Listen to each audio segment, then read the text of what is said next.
Hello प्यारे बच्चे, नमस्कार आप सभी को। आज हम आपको कराएंगे यूक्लिड विभाजन एल्गोरिथम प्रमेय। इसके अंतर्गत आप एचसीएफ एलसीएफ निकालना सीखोगे और इसमें इस अध्याय में ये भी बताया जाएगा आपको कि एचसीएफ किस विधि के द्वारा निकाला जाता है। दो आपको पूर्णांक संख्या दी जाएंगी और दो पूर्णांक संख्याओं में से एचसीएफ किस तरीके से निकाला जाएगा। बेसिक तरीके से आपने 5th 6th 7th क्लास में पढ़ा है एचसीएफ और एलसीएफ निकालना, और यहाँ हम एक प्रमेय के द्वारा हम प्रमेय किस तरीके से यहाँ पर अप्लाई कर होती है। चलो, तो वैसे बेसिक तो तब तुमने 3 तरीके से पढ़ा है। देखो, नंबर 1 आपने पढ़ा है पहला गुणनखंड विधि। गुणनखंड विधि द्वारा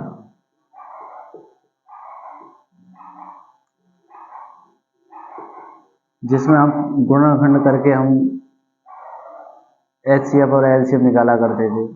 नंबर 2 दूसरे नंबर पर आता है भाग विधि।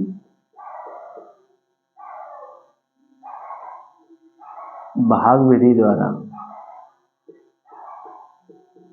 जिसके अंतर्गत हम भाग देकर, जाए छोटी संख्या से बड़ी संख्या में भाग देकर जो निकालते थे। फिर तीसरे नंबर पर आ जाता है तुम्हारा यूक्लिड। कौन सा? यूक्लिड विभाजन एल्गोरिथम। एल्गोरिथम प्रमेय। ये तीसरा मेथड है तुम्हारे पास जो हम एचसीएफ निकालने का प्रयास करते हैं। यहाँ से तो आपने बचपन में क्या पढ़ा? सबसे पहले गुणनखंड विधि, फिर उससे थोड़ा आगे बढ़े भाग विधि पर आए, तो उससे और आगे बढ़ रहे हैं तो यूक्लिड विभाजन एल्गोरिथम प्रमेय भी हमें। और एचसीएफ और एलसीएफ, देखो एचसीएफ और एलसीएफ ये होते क्या है? इनकी फुल फॉर्म देखो, इसे बोलते हैं हम महत्तम समावर्तक।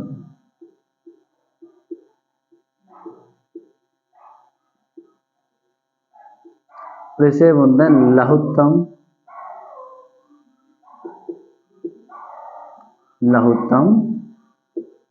समावर्तक। ठीक है। और अगर आपको फुल फॉर्म चाहिए, फुल फॉर्म होती है एचसीएफ की high common factor. High common factor.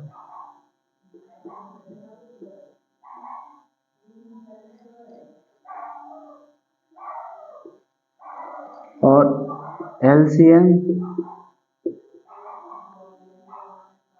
Least common multiple.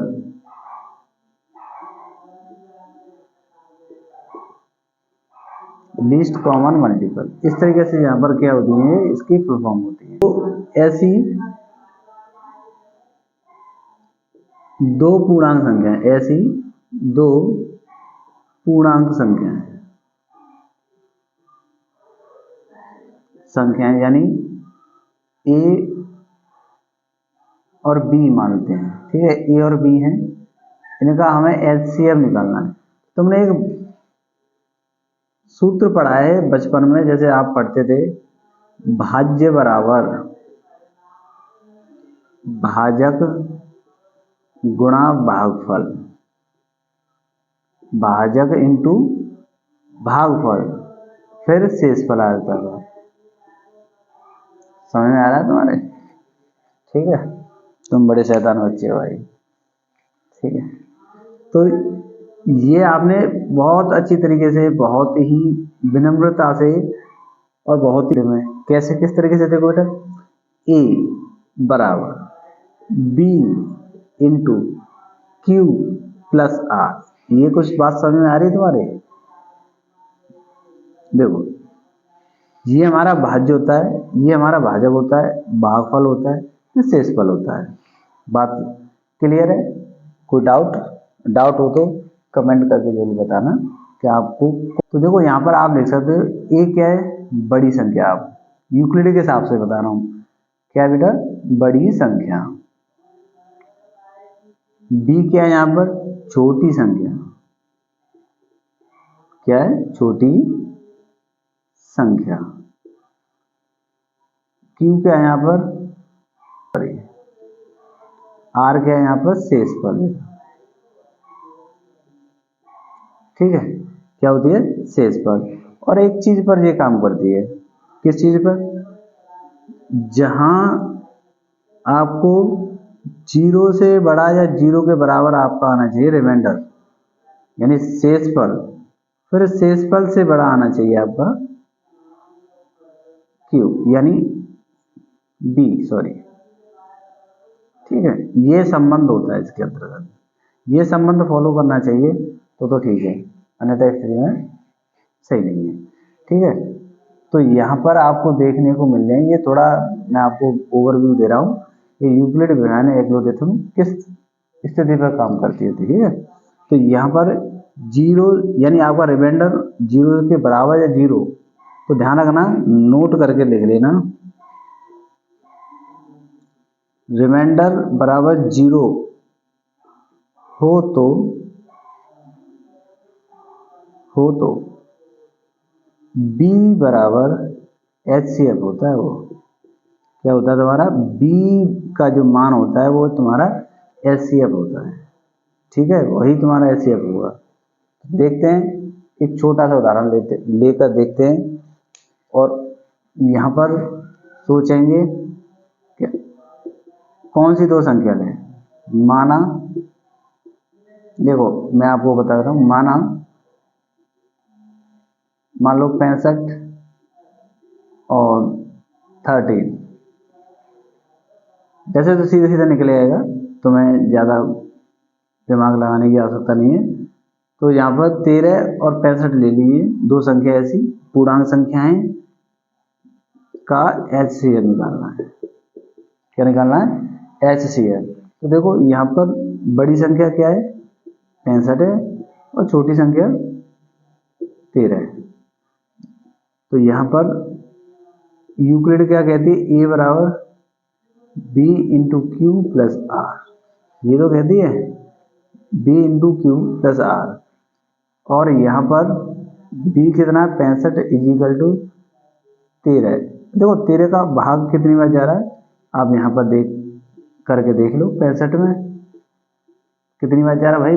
5 time, और पूरा पूरा जा रहा है, पूरा भाग चला गया कितनी बार? 5 बार। रिमाइंडर क्या बचा? जीरो।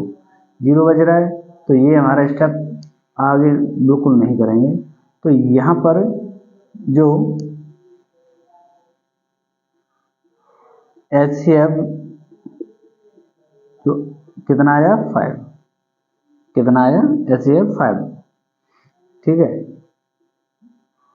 इस तरीके से यहाँ पर सॉल्व करते हैं। ये जाना है कि यूक्लिड व्यवहार एल्गोरिथम होती क्या है, थोड़ा सा ओवरव्यू है। अगली वीडियो में आपको इस अध्याय से रिलेटेड 1.1, तब तक लिए आप खुश रहें, आबाद रहें, फुल मौज मस्ती से पढ़ें, और जब तक लिए धन्यवाद। ओके, नमस्कार बच्चों।